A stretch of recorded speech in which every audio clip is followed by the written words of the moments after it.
did you get on Love and Hip Hop, girl? Oh, Love and Hip Hop. So, I mean, there's a lot of stigmas attached to the show, right? And I was approached for years to do it, and obviously because I was in, you know, such close quarters with the rock, you know, affiliation, they would never have allowed me to do that. So I never explored the opportunity. Why do you think that is? They would never allow you to do that type of show. Because it's too much exposure. It's too much exposure. There's such thing as too much exposure? Yeah, into what was going on. Absolutely, absolutely. Like into your personal life? Well, because for me, ultimately, I didn't want to be. To me, not all fame is good fame. Not all publicity is good publicity. Not every check is a good check. And I've always felt that way. And in being around them, I've felt that way too. Do you know what I mean? Part of the respect and the integrity you can maintain is in how consistent you can be with the output of your brand, right? With whatever content you put out, with whatever music you put out. And ultimately, you know, the stigma attached to this show was it was people that were trying to do music, but they wanted to be famous more than they wanted to do music. And for me, it was the opposite. So, you know, coming onto the show, initially it was like, okay, well, you know, we can use the platform for music. And when I signed on to do it, it was when Cardi B had just done a season. And I said, you know what? Now she's about to launch everything. Everything is going to make sense. Yeah. Maybe they'll get back to the old model of, okay, the premise of this show is for people to launch their music careers. Would you do another season? I don't know.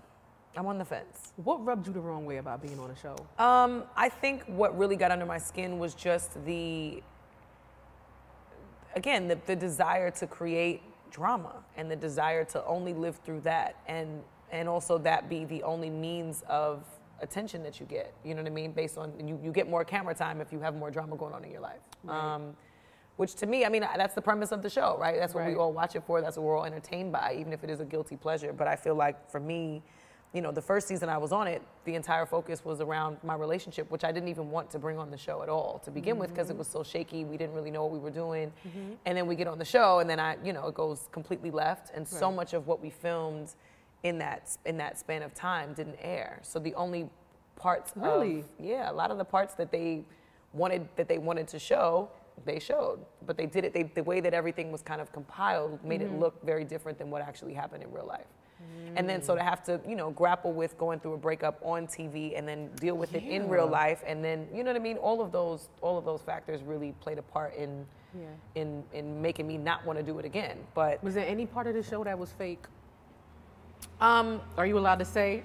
I'm not allowed to say it. I'll tell you later so that you can get some context behind it. But I think in the first season, all of that stuff with Boobie was, I mean, completely fabricated. And that part was so annoying to me because of how they portrayed it. But none of that was real deal. Got it.